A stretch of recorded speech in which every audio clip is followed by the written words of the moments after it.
Hello and welcome back. We are taking this a step further from where we left off in the last tutorial.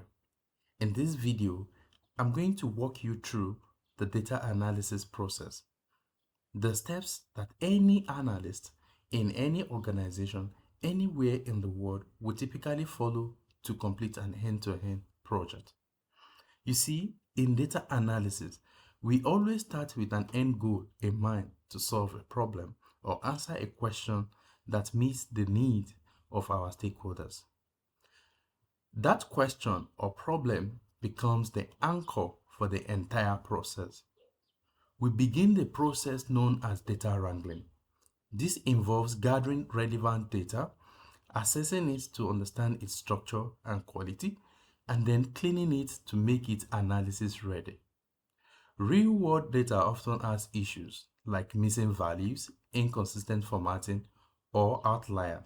So wrangling ensures we are working with reliable data and that the analysis is not biased. After cleaning the data, we move into exploratory data analysis. This is where we wear our journalistic cap and begin to ask questions about the data. We look for patterns, trends, and relationships. The goal here is to build intuition and a deep understanding of what the data is telling us. This step sets the foundation for drawing meaningful insights, conclusions, and finally communicate the outcomes. Let's walk through a simple example.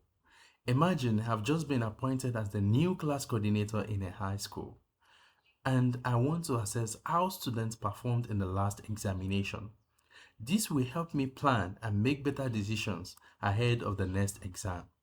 So my curiosity leads me to ask, what is the overall academic performance of students under my care? That question prompts me to begin wrangling the data.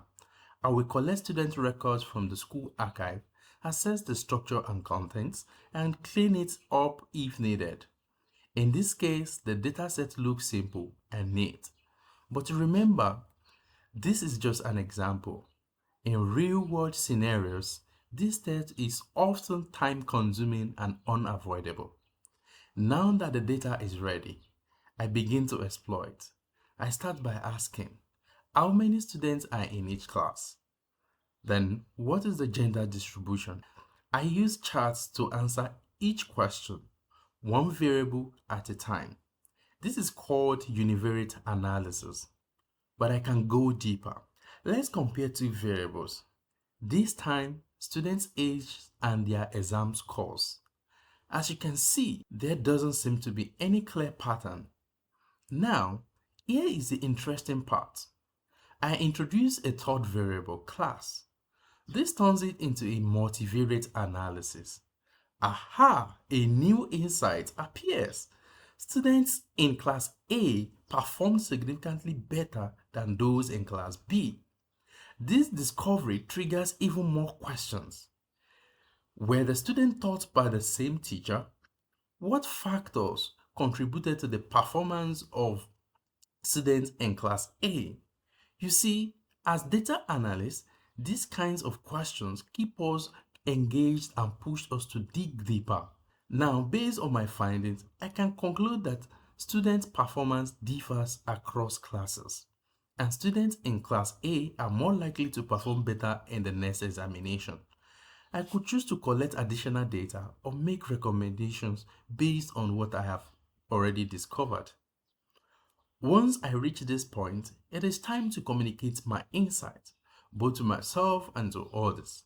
These could include the principal, class teachers, or even the students themselves. How I communicate will depend on the audience.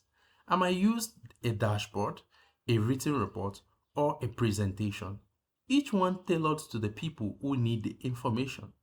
So that is the data analysis process. In the next tutorial, we will take a closer look at the different types of data you will encounter during analysis. See you then.